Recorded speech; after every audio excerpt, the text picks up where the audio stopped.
What's happening, everybody? How the hell y'all making out? Thanks for tuning in to the Crash Bang Boom Drumming Podcast. Got a great drummer from a hell of a band in Joel Willis of Brooklyn's own Netherlands.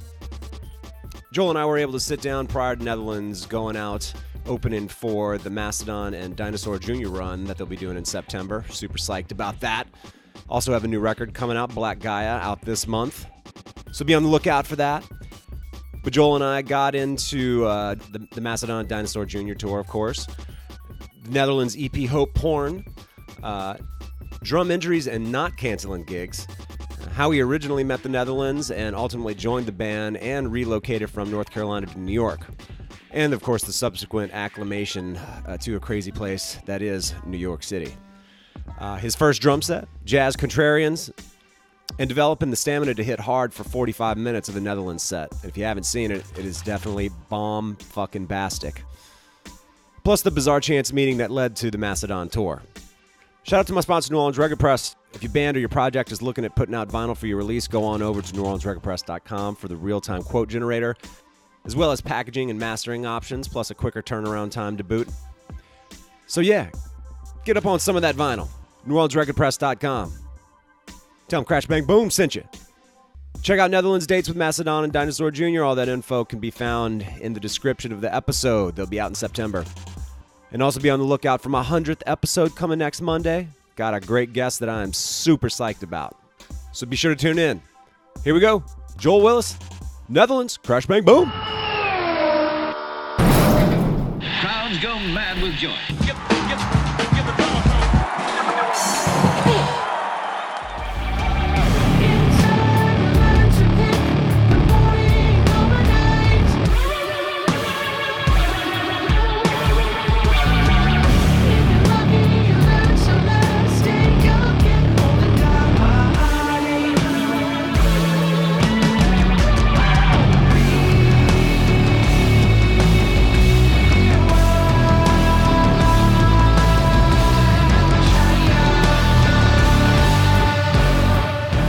Joel Willis, what's happening, man? What up? Man, you got a lot of AKAs. We can go Moon Boy. We could do Jurgis Burgess. We got all kinds of names for you here, man. Moon Daddy, Moon Man. Yeah. I've been getting a few other ones. It all came from like wanting kind of a cool stage name. Yeah. And now I'm kind of over all of them, and I'm sure there's going to be another one soon. Another round of them. Yeah. Are you going to keep incorporating Moon into the name, or you think you're moving past it? I don't know. I've got a bunch of moon tattoos. I feel like the moon thing it's kind of the theme that's gonna stick. Okay. But all of my stuff either says Moon Boy or Moon Daddy, and it's like that can be confusing. I gotta like rebrand. Okay. Yeah. I'm working on the rebranding. Nice. Well, it's good seeing you, man. We'll get into a bunch of good stuff. I think, correct me if I'm wrong, last time I saw you was when I was intermittently blacking out on my birthday. On your birthday, yeah, that was fun. July 4th. Yeah, man. That was beautiful. Yeah, I was feeling all 42 years of my life on July 5th. God damn it, man! That was I think I caught you in the early stages when everything was still all right. Yeah, I was more wasted than I think everyone knew about. Right? Yeah. We talked about that later. You hit it very well. Yeah, because I still to this day do not remember. Were you there when Happy Birthday was sung to me? I don't remember. Okay. Actually. Yeah. Oh shit! Well, I don't either, but it was apparently. Okay. So that was one of the. Actually, I think I was here for that. Yeah. There was a lot of libations going around, so I could see how things get a little hazy. But obviously, I didn't mention it. Your band, Netherlands, I'm a fan. It's super cool that you're playing with those guys now. Timo's a maniac. Yeah. Super cool band. As Mike Scheitz of Yob said, very non-genre specific. Yeah. That was his description, which is a good thing. Yeah. Those guys are great. I've worked with Yob before a few times, and we had the honor to play 2 shows with them, one of which was in my hometown of Raleigh, North Carolina. And Mike actually remembered me from like several years ago at this music festival. He had another project that he was doing vocals for, and one of my other bands was opening for that band. And he was like, "Does anyone have a knife?" And I'm like, "Oh yeah." And I handed my knife, and it was this like beautiful like kind of spring-loaded switchblade deal, but the blade was like that weird rainbow oily color. Whoa. And I handed it to him, and he like pauses for a second. He was like, "This is a really sick knife. Thanks, man." And like was all like super delicate with it, and then handed it back, and I was like, "Oh, Mike just touched my knife. That's cool." Nice. That was the first time I met him. But yeah, he remembered me, and they were thrilled with us, and you know, of course, we were like, "We're not worthy." Yeah. But yeah, that was a great time playing with them, man. That's cool, man. Well, I think from their perspective, being a Doom-esque band, I think they get lumped in a lot with a lot of other Doom bands. So I think Sure. just not having to be immersed in Doom Central Yeah. every night was probably a nice mix-up, and as he was saying, non-genre specific. So that's fucking cool. Yeah, very cool. Well, speaking of North Carolina, man, I want you to tell the people how you became aware of the Netherlands and how ultimately you ended up playing with them, and then the move from North Carolina to New York and all that. All So right, that's yeah. going to be a story. Yeah, it's a little bit. So, there was this band called Grog in North Carolina, and it was fronted by the original drummer for Between the Buried and Me, Will Goodyear. Oh, He played drums and sang, and there was like an all-star cast of local musicians rotating, guitar and bass and all that stuff. And after a while, he wanted to get out from behind the drums and play guitar and sing and be like, just a more accessible frontman. yeah. Although seeing Grog, I saw them before I joined, and seeing them while he was playing drums and singing was insane. He had like the double, like two 24-inch kick drums and like just like two rack toms, two floor toms. It was insane. Nice. But anyway, he wrote the music, and so he was like, "All right, I want to like play guitar and sing now." And so one of my friends like tagged me in some Facebook post and was like, "Hey, Grog's looking for a drummer." So I was like, "Oh man, all right, I want to try out for that," because I've been working in this like little cafe for like a year, and all my friends that were there, we were all like starving musicians or whatever, hungover as fuck all the time, making brunch for yuppie assholes. Right. And and every time this guy would come in, my friend Iggy would be like, "Yo, that's Will Goodyear, man. That's Will Goodyear. That's the dude from Between the Buried and Me, man. He's like one of the sickest drummers, man. You got to meet this guy." So I met him one day, and then I put it together like, "Oh, Will Goodyear, that's the Grog guy. All right, cool. I want to try out." So I hit him up. I sent him a link to some of the stuff that I'd done in the past, and he was like, "All right, cool. Yeah. Meet me like wherever at your space. Like, we'll do it." So fast forward like, I don't know, maybe a week later or something, and it's the night before I try out for that band, and I'm in the bathroom in my shitty apartment, and I'm like, about to brush my teeth. Well, I reach down like any normal person would, nothing crazy, to get the toothpaste, and in just reaching down, I should mention that I'm like 6'4". I'm pretty tall, and this apartment was tiny, but that plays into it a little bit. Yeah. But so I reached down to get this toothpaste, and like when I grab it, something happened in this old skateboarding injury I had on my right tendon on my ankle. It like retore itself on this weird, like totally Really? mundane movement. Yeah, it retore itself and swelled up to the size of a fucking grapefruit. Jesus. Again, it was gnarly. And I was like, wow, of course, the night before a tryout for a metal band, I'm going to have a swollen ankle, and it's all like mid-tempo double bass. So man. I don't know. So I contemplated like, what am I going to do? Should I mention it at all? Because I don't want to be like, hey, man, like I hate canceling gigs or whatever. And I was like, I'm not going to cancel the rehearsal or, the tryout. Yeah. But, like, how do I word it? Like, hey, so I'm like, I swear I'm, like, good, but, like, my foot hurts. So, anyway, I can't remember what I told him, but I told him some shit. And when I showed up to the tryout, I showed him the ankle, and he was like, "Oh shit, man. Well, yeah. Well, don't hurt yourself." And I was like, "Yeah, but in my head, I was like, that's cool, but no, I'm gonna ace this shit." Yeah. And then totally aced it, but my ankle was fucking killing me. And he was like, "All right, cool. I can tell just based on that, this is gonna be great. You got the gig. Let's not fuck your ankle up anymore. Let it heal, and we'll come back to it." So anyway, I joined Grog. play with Grog for a few years. It is fucking awesome. And long story sort of short, we got this gig opening up for Zvi, Netherlands, and Mouth of the Architect. Oh, cool. When they were all on tour together, and they came through Raleigh, North Carolina, at this venue called King's, which is my favorite one. And so we open up the show, and Netherlands comes on, and I'm like, what the fuck is this? Yeah. And they start with this like really weird intro that's just like, 4 on the floor drum beat for like what seemed like 20 minutes. Right. And then they go into this like crazy syncopated thing. But anyway, so I saw that, and as soon as they started like the first song after the intro, I literally like my mouth was like wide open, and I was just like wide eyed and just like, what? And they're the loudest band I've ever seen. Their stage and volume is ridiculous. It's gnarly, but there's headroom though. That's the thing. Like I've played in other bands before that were like volume equals tone, right? And I was just like, cool, I'm gonna crack all my cymbals in this band, and no one's gonna hear me, and you can just jerk off with your orange stacks and whatever. But so. Basically, seeing Netherlands was like, I felt like I had taken like an eighth of mushrooms, and it kicked in immediately, and I was just like being swallowed by a black hole. I couldn't look away. I'm addicted to like my phone and all this other shit. I didn't check my phone once. I didn't go out and smoke a cigarette. Like, I was just like fixated on this band, and they fucking blew me away.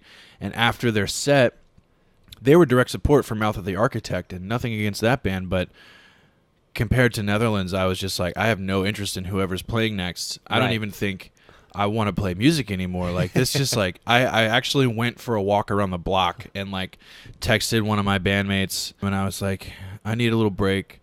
I have to rethink a lot of things. I think I made some Facebook post that was like, I don't know if I want to quit music or try even harder, but like Netherlands just broke my soul in the best way possible. Damn. After that, I'd been like listening to all their stuff on Spotify and like, jamming out to it in the car on the way to work and just telling my friends about it and showing them all the videos and being like, this band's fucking cool. Oh my God, I've never heard anything like this. Yeah. And I was at rehearsal one night, and in my head I was like, man, I'm kind of just bored with what I'm doing. Like, I was having one of those classic drummer moments where I'm like, I'm not reaching my full potential, but like, I don't know what I would want to do. It's like, I want to propose something else, but I don't have anything to propose, so I'm not going to say anything. I'm just going to be like quietly angry about nothing. I don't know. But it was in the middle of a rehearsal, and I was like, I don't see me playing in this band for much longer. And I get a message from Timo, and he was like, hey, well, I should say that we had been sort of corresponding back and forth because I was obsessed with his pedal board, and I was like, yeah, yo, what's this pedal and what's that pedal? And anyway, so we had talked on the internet briefly, and he hit me up, and he was like, hey man, looks like we're gonna need a new drummer. Would you want to do it? And I was about to start rehearsal, and I told everyone, like, guys, I need to take like 15 minutes. And I just sat there and stared at my phone like, what? My favorite band ever? Like, just what? No, he's fucking with me. And so I thought about it, and I was like, well, yes, absolutely, yes. But I have so many questions. Like, yeah. You're in North Carolina, they're in New York. Yeah, and I had done my research on them like after the show, and I looked up like Timo, and he's got a pretty funny Wikipedia and all that stuff. Yeah. But I looked into all the stuff he's done, like and he was in Sean Lennon's band for a while, played with Miho Hattori from Chibomato, Gorillaz, all that stuff. Yeah. Worked with a shit ton of people like Melvins and John Zorn, and the list goes on. He's done some crazy shit. And so I was like, what the fuck does this guy want to do with me? I'm sure, like, he lives up in New York. I'm sure he could, like, spit on the sidewalk and someone would be dying to play drums for him. And, like, how does he not know 1,000 drummers who are, like, way better than I am that, like, are jumping at the opportunity? So I said all that to him. I was like, why? I'm just some like broke ass bartender, stoner drummer dude from North Carolina. And, you know, you're this kind of big shot dude from New York. What? Yeah. And he was like, nah, man, it ain't like that. I really like your vibe and I think you'd be a good fit. I guess he like really paid attention to the grog set that night at the show that we played. And so I was like, okay, well, I would be a fucking idiot not to do this. So yes, but how? That's the big one, yeah. Because I'm so broke, and like, you know, I can't afford the travel and stuff. And he was like, well, I mean, or I think I proposed it. I was like, how about you guys cover my flights? I mean, I do plan to like move there at some point, especially if this is you know, working out, and it seems like it's a good opportunity. So I'm open to moving there. And I was like, until then, what if you guys cover my travel and like let me just stay with one of you, and you know, my quote unquote cut from any gig, just keep it and, you know, use it towards like reimbursing the band for my travel. Right. And I said that as like a surely he's not going to go for that. That was like my last.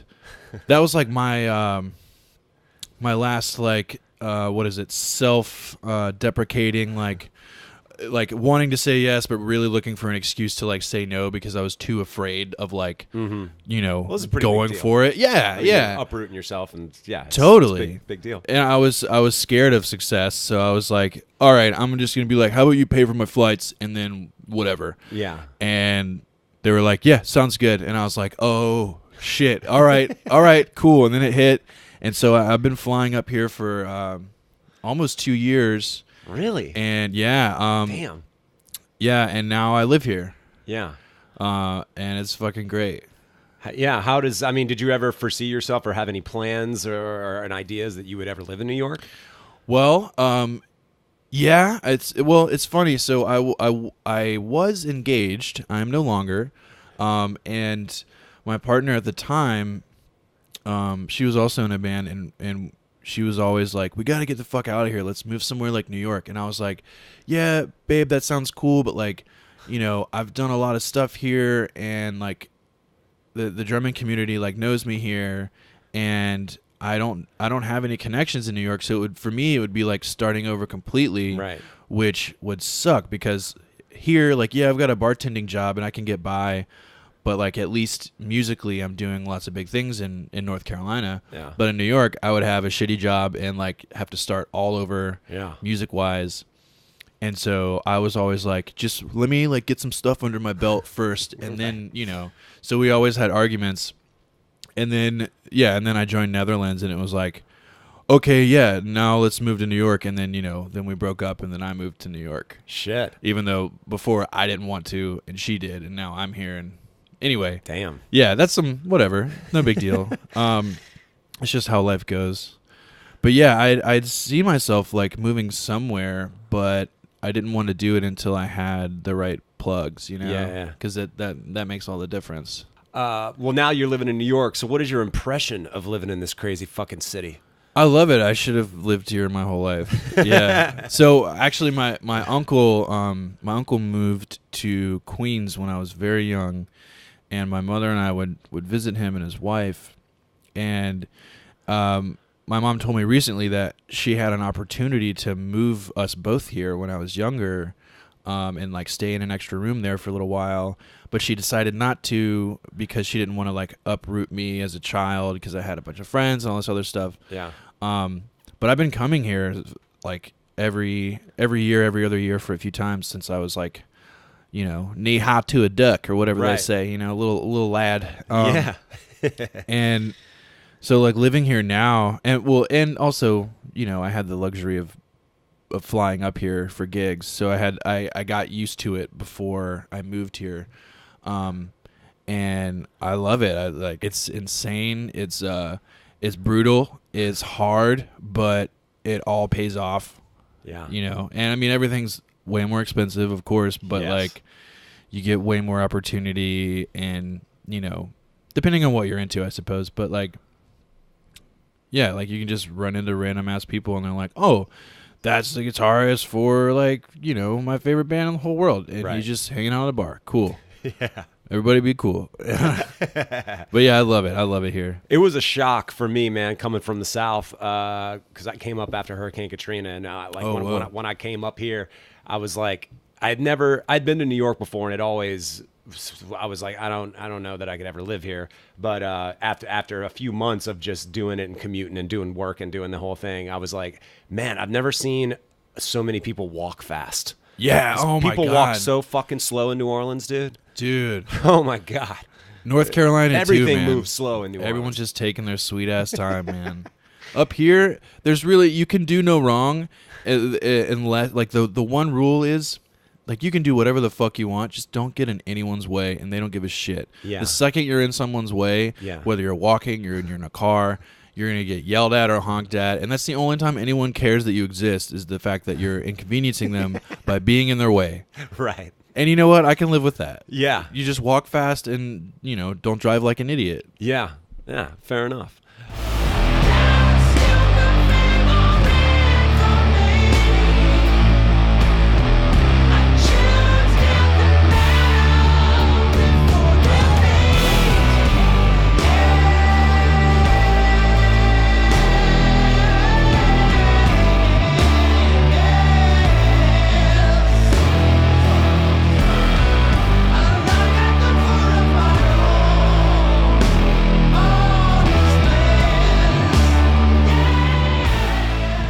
Well, how did you find drums, man? How did the drums find you? Oh, man.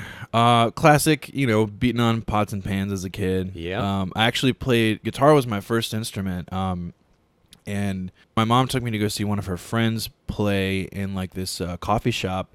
And she noticed I was, like, mimicking her on air guitar, but not just, like, playing air guitar like a kid, but, like, you know, actually trying to, like, put my fingers where they're supposed to go and, like, you know, whatever. So they're like, all right, we'll give this kid some lessons and see what happens. And I took some lessons from our close friend Roger Gupton, who he played with Ben Folds 5. I can't remember who else, but anyway, he's killer, a longtime family friend. So I'm taking lessons with him, and I'm like a 5-year-old, and all the lessons were me just making fart noises and, like, whatever. And he was like, all right, cool. It was really nice for entertaining the idea. So another family friend, there's this band called Sidewinder back home, and their drummer Jim, he let me sit down behind his drum kit one day, and, like, during, like, sound check or something. How old were you?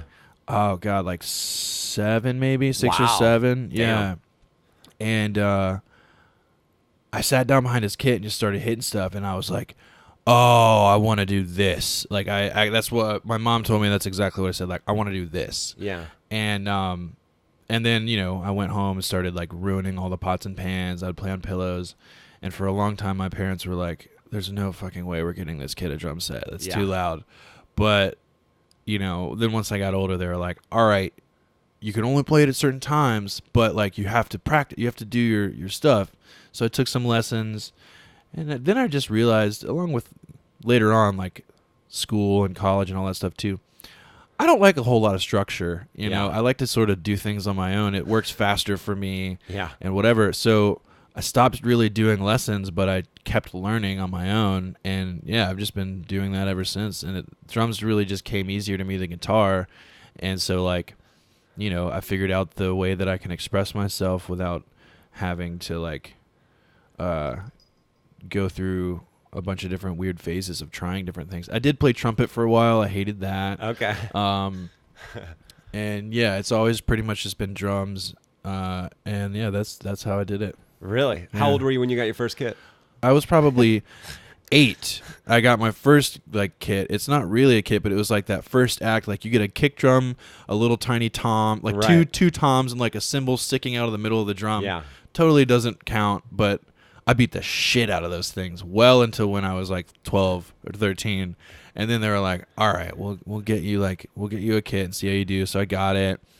And, like, almost right away, I was like, I got the drums, and I was like, you know, super thankful, like, oh yes, I have a drum set. And then, like, you know, my parents were like, all right, we'll let you do your thing. So they go upstairs, and I'm sitting there, and I'm like, you know, playing the stuff, and I'm like, man, these cymbals are shitty. I'm like, oh, these drum heads kind of suck. nah, these sticks feel weird. I was already like, I need to vamp this thing up. Yeah. And so then my thing was like, all right, what can I do to this drum set to make it cool? So I started like duct taping shit, and like, I would later on get like the beginner cymbal pack from like Guitar Center or whatever, Right. and like then I started like getting real drumsticks and heads and shit. And yeah, then it was just like game over. All I wanted to do was like play drums or buy drum stuff, and that was it. Yeah. When were you? What was your first band? Oh God.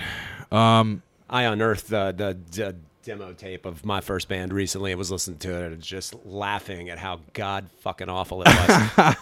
Well, my first band ever, it was this skate punk band called The Obtruders. And actually, it wasn't bad.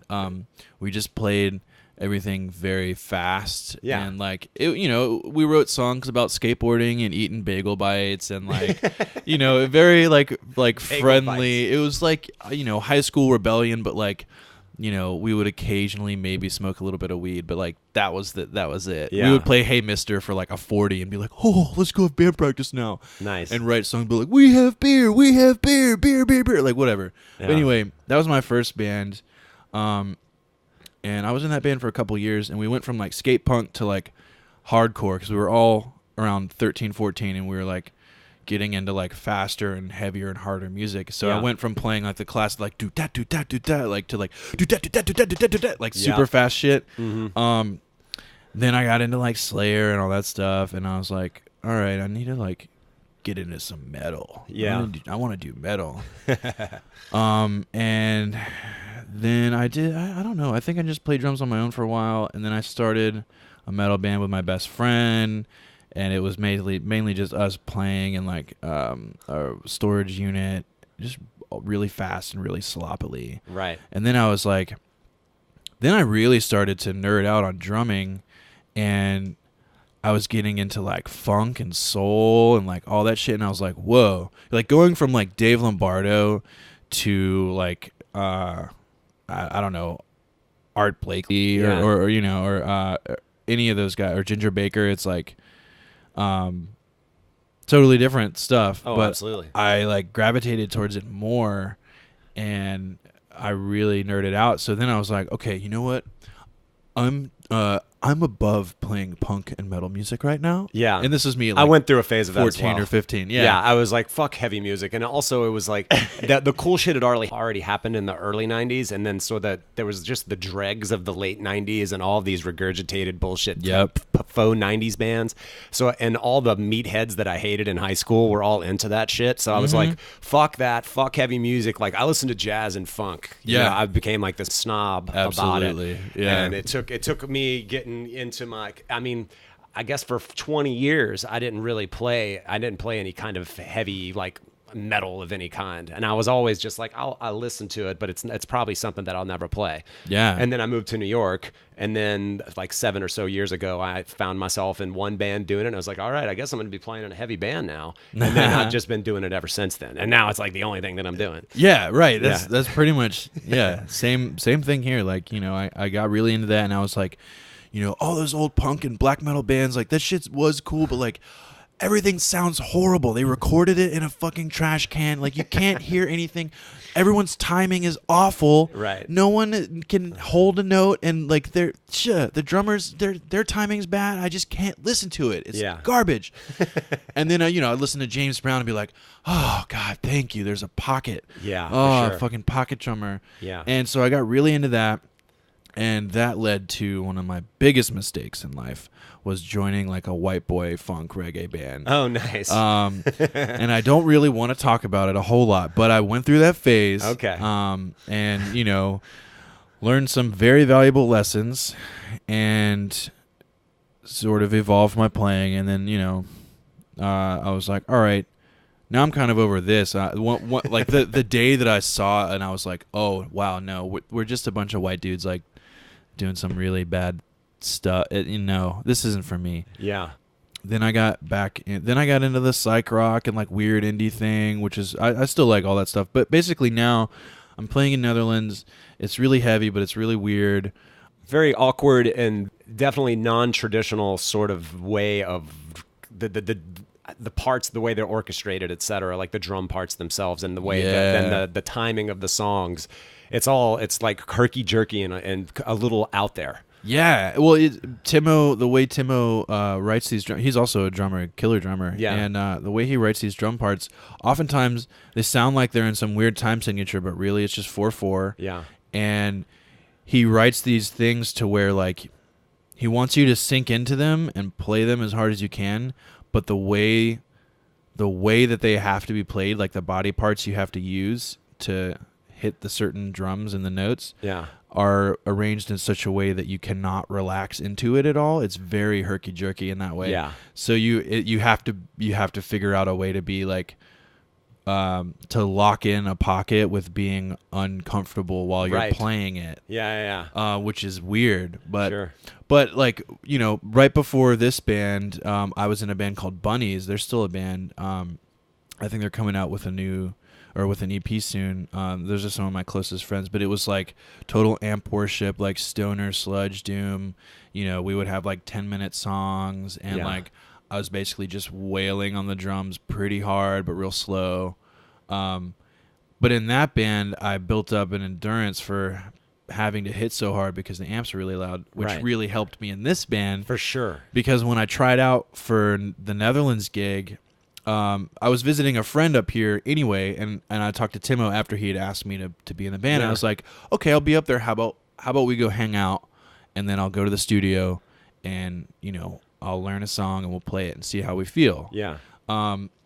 So I do that, and, you know, it was that song In Cyan off of Audubon, which like I was obsessed with. So I did that, and it was great. And we were talking after the tryout, and he was like, you know, we were vibing. We were like, cool. We like each other. Everything's cool. We can be in the same room. Neither of us, I think, are like assholes. So, well, I guess that's not really for me to say. But, but I didn't think he was an asshole. Okay. And so he was like, dude, all right, so you got the gig. And we hugged. And then he was like, check this out. I don't want to be weird at all. But like, and you don't have to tell me specifics. But do you have any like childhood trauma or like past trauma of any sort that you can like tap into if needed? And I was like, well, I mean, yeah, totally. Yeah. I have a lot, sure. I mean, we can talk about it if you want. I don't care, but yes, I do. And he was like, oh, great. I mean, no, that's not great, but like in this situation, that's good that you have something to draw from, because the whole thing about being the drummer in this band is that you're pretty much the focal point of the show, and you're doing the most out of anyone. And long story short, I need you to hit the drums as hard as you possibly fucking can. Yeah. And I was like, you're not worried about me like breaking your cymbals and stuff? And like, he was like, I don't give a fuck about that. Like the more of my shit you're breaking, the better. Wow. I want people to be actually frightened with how hard you're hitting the drums. Like, I want people to forget who the Melvins are when they see you play drums. Yeah. And I was like, I had never been in a band where I was allowed to do that before. Yeah. So I tried out, and Timo was like, you beat this shit out of stuff. So I get back 2 days later to North Carolina, and I quit the gym. Yeah. Because I was playing through some of the songs with Timo up here, and like I couldn't make it through one song without having to stop afterwards and like, you know, take a 5-minute breather. It was that intense. And then once I started coming up here and flying up for rehearsals and stuff, I couldn't make it through 3 songs without having to stop. And then then it was like, all right, I can do 5 songs, but then I was like done for the day. Damn. And now it's like I can play the set back to back a few times. If I use like 70% of my show energy, I can play the set back to back. So instead of playing the set like 8 times back to back and everyone kind of getting burnt out and, you know, micro focusing on like a few things, let's stop that. Let's have shorter practices. Like we were practicing like 6-7 hours a day. That's a lot. 6 or 7 days a week. Jesus, dude. For a long time. Fucking rigorous practice regimen. I just said for a long time, but like since I moved up here, which was a couple months ago, but still, it was intense. But now it's like, you know, they have a lot of other logistical stuff to do for the tour coming up. And so now he was like, how about this? Let's less practices because we all have other stuff to do. But when we do practice, play as hard as you fucking can. Like, pretend like it's a show. Yeah. And then, we can do, like, play through a couple of the ones that we have to work on, and then we're done. Yeah. And we get way more done that way. But, like, yesterday, for example, that was the first practice we did that for, and I played so hard that I threw up afterwards. Damn, dude. Yeah. And I didn't think it was going to happen. I played really hard, and I was like, okay, oh, yeah, I don't have any water. So I'm walking to the bodega to get some, like, water and, like, a Red Bull. And I'm getting dizzy. I'm seeing spots and everything. And I was like, oh, I'm just dehydrated or whatever. Then I start, like, dry heaving. And then I totally just yak all over the sidewalk. Damn. And I was like, holy shit. But then I felt really euphoric after that. And so it was a total, like, runner's high kind of deal. And then I chugged a shit ton of water and Gatorade and stuff. And then we played some more after that. Jesus, dude. Yeah. So I don't go to the gym anymore. Yeah. I just go to band practice. Netherlands practice is your workout regimen? Yeah, pretty much. Holy shit, man.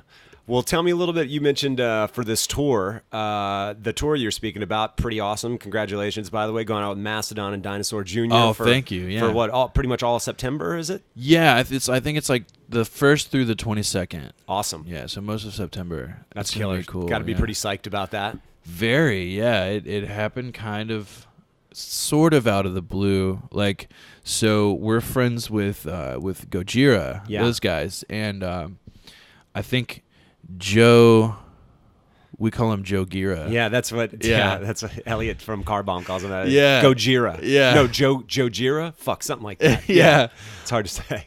So I guess him and Timo met on a flight, just talking about music, and so anyway, Timo like shows him our stuff, and he actually like really liked it.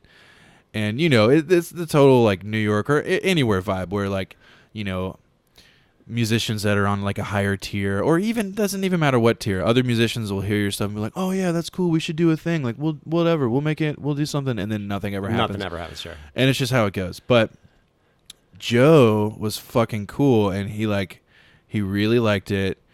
And he's been really friendly ever since. He's come to a bunch of our shows. And anyway, Gojira goes on tour with Mastodon a lot. Right. And the last time they were on tour, I think Bill from Mastodon told me this story, and he said that they were in Australia, and Joe was like, you guys have to hear this band. You got to check it out. And they were in like their dressing room or whatever, and it was Bill and Braun from Mastodon. And so Joe like plays them, I think part of like Audubon or whatever. So Bill and Braun were like headbanging, like really into it, like really feeling it. And apparently Bill was like, yo, who is this Timo guy? Give me his number right now. Like, I got to contact him. And then like a couple days later, we got a message from Bill from Mastodon. It was like, hey, do you guys would you like, or he was like, hey, I really like your stuff. It's really cool. I haven't heard anything like it. Also, like, I don't really like anything, and that's saying something for me. So, like, I just wanted to say, you guys are really cool, and I like what you're doing. And we were all like, oh, shit, well, that's great. Thank you. Like, wow. And then he was like, is touring with Mastodon something you guys would consider? And we were just like, hang on, let me call my agent. No, we're of course, yeah. And so he was like, cool, well, we've got this tour coming up on mostly Canada and the upper U.S. in September, and it's with Dinosaur Jr. and ourselves, and we would love for you to be the opener. And we were just like, fuck. That's awesome. Okay, cool. And then, yeah. And so from a strangers on a plane scenario, all this came yeah. out. That's bizarre. Yeah. What's funny is, fast forward to 4/20, April 20th. I was in Raleigh still with my current girlfriend, and she's a big pothead. I'm like a medium pothead, sort of. Okay. Yeah. Anyway, we were fucking stoned, like super stoned. It was like 3:00 in the afternoon. I get a call from Timo. He's like, "Hey man, we got the tour." So I found out while I was high as balls on 4/20, and I thought Timo was just fucking with me because he's sober and he, right. he's not a dick about it, but like sometimes he'll have some fun at your expense if he knows that you're fucked up. And so I thought he was just fucking with me, and I was like, oh yeah, okay, whatever. And then he like emails me a photo of the contract that he just signed and sent over, and I was like, oh, what? So that was the best 420 I ever had. Nice. This is gonna sound so dumb. This is actually my first tour ever. Like I've For real? For real. I've never toured before.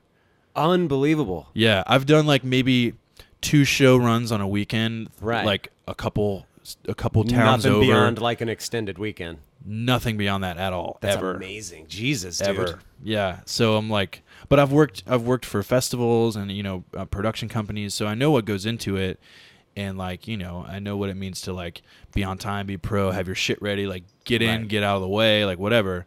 But yeah, I've never done that for like night after night for more than 2 nights in a row. Wow, dude. Yeah. So Wow. this is gonna be my first tour, and it's with Mastodon Dinosaur Jr. It's fucking dumb, man. That's amazing, man. Yeah. Well, let me ask you this, dude. The Hope Porn EP came out earlier. Congrats on that. Yeah, Super thank cool you. record. And then you have yet another one coming out. Right. When is this other one coming out? August. Well, our release date is August 17th. Okay. That's the show at St. Vitus. Okay. But I believe it's coming out a couple days later. Okay. Yeah, that's just like come check it out. You can get it for yourself, but then a couple of days later is the official release. Yeah. Nice, man. Well, fucking congrats on all that, man. And Thank you. you're blowing my mind with your first tour going out with Mastodon and Dinosaur Jr. That's unreal. When I figured that out for myself, I was like, "Are you fucking kidding me? Like, no one's gonna believe that. That's stupid." Oh, wow, dude. Oh, here's kind of regressing back what you had mentioned earlier about like canceling gigs or rehearsals. Have you ever canceled gigs due to an injury? I've canceled 3.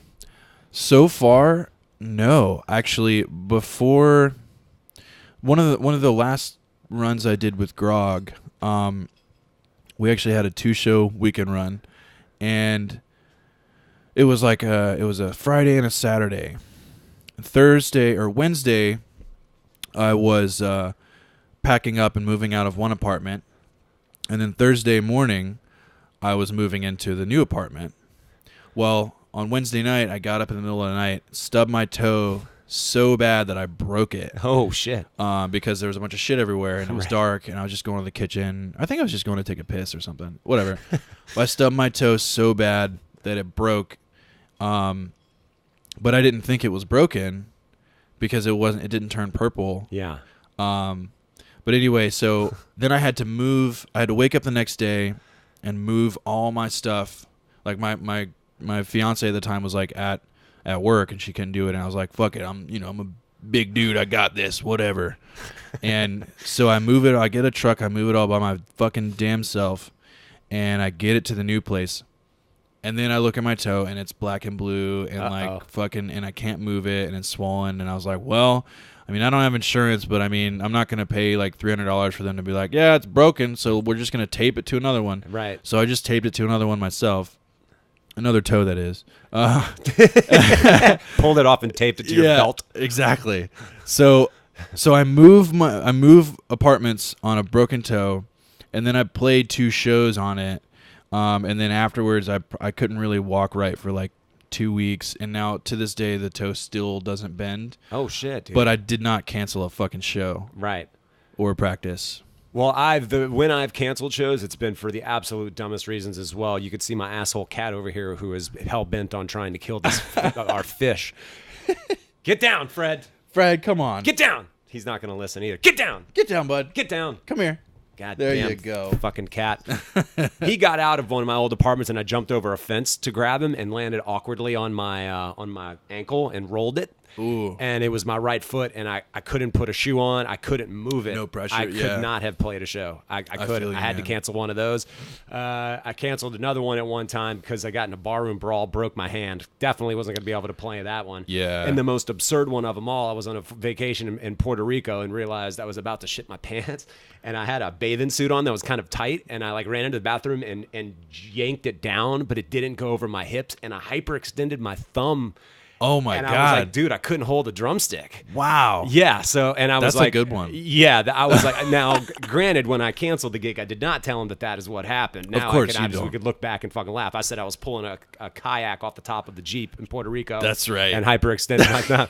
Definitely was not going to say I was about to shit my pants and fucking jacked it up on I my like how bathing suit. your voice got a little. I said I was pulling a kayak off the top of the Jeep. You know, just broke my hand. Whatever. My spine is just fucked. I beat up some guy. And he stabbed me. I can't make it. Exactly. So yeah, I guess I have a little bit of a worse track record of fucking canceling gigs, but Yeah. No. Well, see, those are all very understandable. Like, ridiculous, man. Totally ridiculous. I'm very stubborn, and so like, you know, I would like to think that if I did, like, you know, let's say I broke my right foot, I'd be like, well, I mean, yeah, I probably shouldn't play the gig, but then I'd be like, but motherfucker, I'm gonna play it with my left foot. I'll just hook up a double pedal, and then, and then the whole show will be awful because I'm my pride is getting in the way of just like, it's better to cancel a show and play another one where you can actually perform. Absolutely. Well, you're going out on a long tour, so we better knock on wood. No injuries, big guy. Yeah, I'm gonna knock on all the wood here. All the wood. We got lots of wood. No shortage of wood around these parts. Cool. Right on. Well, Joel, it was good talking to you, man. Good luck on the tour. Congrats on the EP. Thanks, man. Yeah, man. Thanks for hanging. I appreciate it. All right, dude.